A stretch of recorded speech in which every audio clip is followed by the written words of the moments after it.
सूरदास बचपन से अंधे थे सर, जन्मजात अंधे थे।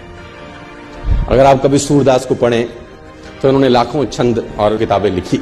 आपको जान के हैरानी हो जाएगी कि जन्मजात अंधे थे, दिखता नहीं था बचपन, तो घर वालों ने निकाल दिया था। घर वालों ने निकाल दिया, एक पीपल के पेड़ के नीचे रहने लगे और भगवान कृष्ण में भक्ति थी तो गाना वाना गाते थे, उनके भजन वजन गाते थे। तो मथुरा आगरा हाईवे के ऊपर मंदिर है बहुत सारे, अगर आप कभी गए हो तो, है ना। Have you ever been to those temples? Mathura Agra highway है ना, वहां कृष्ण जी के बहुत सारे मंदिर हैं। वहां पर गुलाब के फूलों की माला मिलती है, जहां आपने देखे होंगे, है ना। Have you ever been? आप में से कोई गया है ना, गए हैं ना आप लोग? तो वो पीपल के पेड़ के नीचे बैठे रहते थे और वहां भजन गाते थे। तो किसी गुरु ने उनको बोला कि तू मंदिर जा, वहां गा। तो उसने बोला ठीक है, तो चला जाता था मंदिर में, भगवान कृष्ण के भजन गाता था, मस्त गाता था, ना दिखता था ना भगवान को कभी देखा था, लेकिन कल्पना के अंदर। और इतिहासकार ये बोलते हैं कि 1500वीं शताब्दी में इनका जन्म हुआ, 1535 के आसपास, if I am not wrong. आज से 500-600 वर्ष पहले ये इस धरती पे आए, मथुरा में रहे और भगवान के भजन गाते थे। और इतिहासकार ये कहते हैं कि इनको भगवान के दर्शन होते थे। भगवान कृष्ण जब ये भजन गाते थे, इनका भजन सुनने के लिए आते थे। कितना सच है कितना झूठ मुझे नहीं पता, लेकिन आई बिलीव, मैं किसी चीज को नकारता नहीं हूं, जो बात है कहीं ना कहीं हुई होगी शायद। और घटना ऐसी हुई इनके जीवन के अंदर कि जिसमें उथल पुथल मचा दी बहुत लोगों के जीवन के अंदर, कि जब ये मंदिर में जाते थे तो मंदिर में इनको नजर नहीं आता था।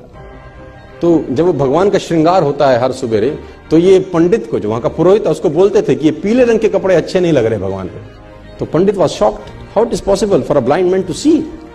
उसने बोला ये पीला रंग अच्छा नहीं है।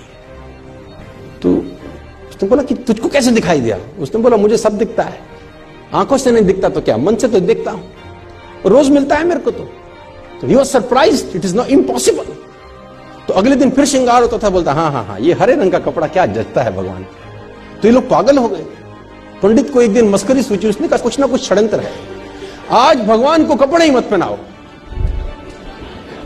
पत्तों से ढक दो बस, खाली है पत्तों से ढक दो।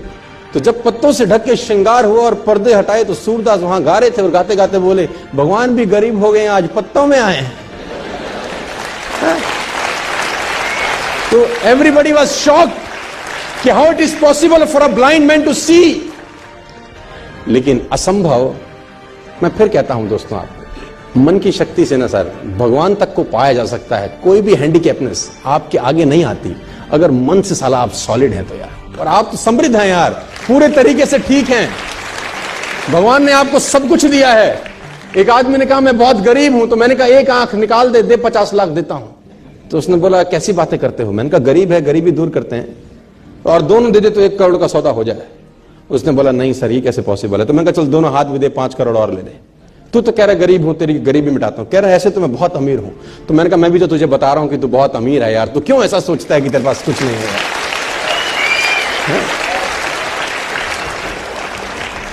और भगवान ने सूरदास को दर्शन किए। आप सूरदास के बारे में पढ़ें, छंद पढ़ें, तो आपके रोंगटे खड़े हो जाएंगे।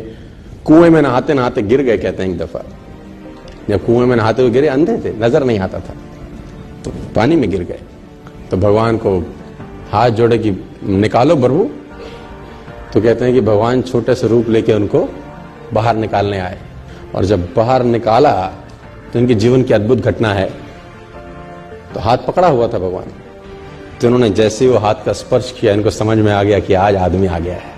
जो अब तक सिर्फ ख्वाब में दिखता था वो आज आ गया। तो उसने कस के पकड़ लिया, वो समझ में आ गया कि आज हाथ मौका लगा है, आज मत छोड़। तो कहते हैं भगवान ने झटके से हाथ छुड़ा दिया। तो सूरदास का एक बहुत बेहतर दोहा है सर, अपने साथ लेके जाना, खतरनाक दोहा है।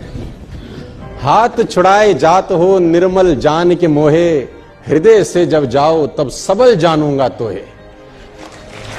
है ना, हाथ छुड़ा के तो जा सकते हो, है ना, आज मैं कमजोर हूं तो हाथ को झटक सकते हो, लेकिन दिल से निकल जाओ तब मानूंगा कि कुछ हो।